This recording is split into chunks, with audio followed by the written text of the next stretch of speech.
नमस्कार, मैं हूँ डॉक्टर राघवेंद्र, वैज्ञानिक सस्य विज्ञान।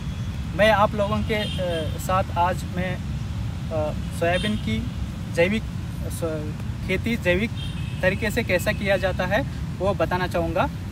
जैसा कि ये एक्सपेरिमेंट है, ये जैविक खेती का ही ये सोयाबीन का ही एक एक्सपेरिमेंट है। तो ये हमने स्टार्ट किया गया है 2004 में। लगभग ये 17 साल की एक्सपेरिमेंट हो गया है।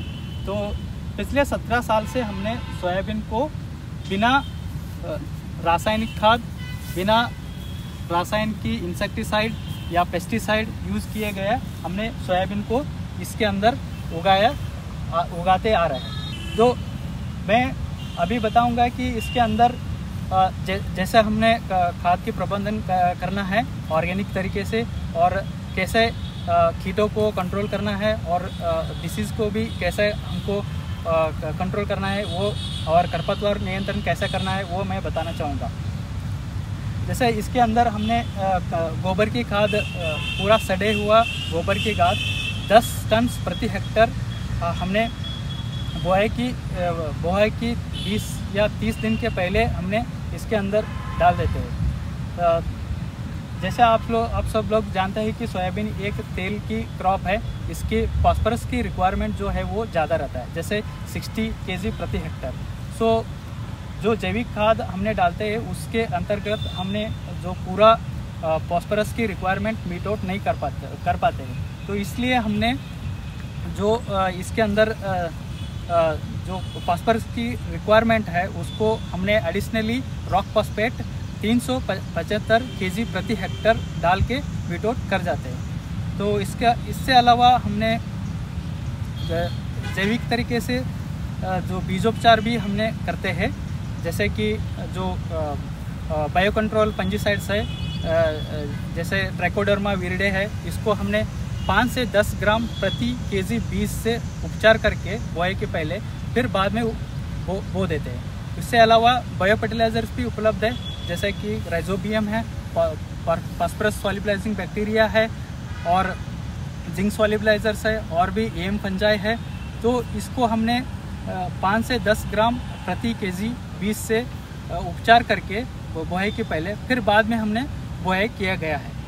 तो इससे अलावा जो कीट को नियंत्रण कैसे करना है, तो हमने इस एक्सपेरिमेंट में कीटों को ऐसे कंट्रोल किया गया है कि जो बायो इंसेक्टिसाइड्स जो मार्केट में उपलब्ध है, कि जैसे कि बैसिलस thuringiensis जो टाइपल नाम से आता है, तो उसको हमने 1 लीटर प्रति हेक्टर को यूज़ किया गया है। इससे अलावा बेविरिया बेसेना जो है वो 1 kg प्रति हेक्टर। उससे अलावा हमने कीटों को ऐसा कंट्रोल किया है कि आपने देख सकते हैं कि ये जो टी शेप की जो खूटी है वो गड़ा देते हैं।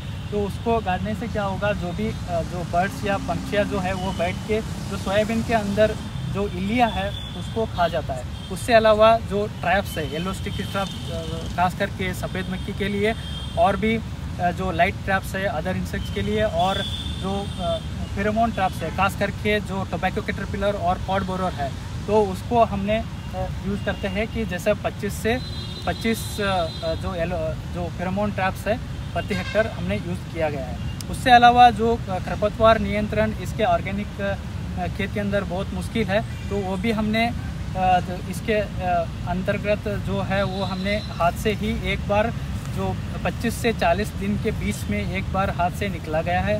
तो और अगर यदि आपका जो फील्ड है, जो खेत जो है अच्छा कंडीशन में है, तब आप 15 से 20 या 25 दिन के बीच में आप एक डोरा चला लिया तो आपका जो खरपतवार है वो नियंत्रण हो जाएगा। जो इसका जो उत्पादन है, जो इनिशियल 3 साल जो है वो उसका जो ऑर्गेनिक का सोयाबीन का उत्पादन जो है वो नॉर्मल सोयाबीन से कम आता है। तो 3 से 4 साल के बाद जो इसके उत्पादन जो है वो लगभग सेम आ जाता है जो नॉर्मल सोयाबीन है उसके बराबर में। तो इसके अलावा इसका जो ऑर्गेनिक खेती के बारे में, या इसका जो ऑर्गेनिक का जो प्रोडक्ट है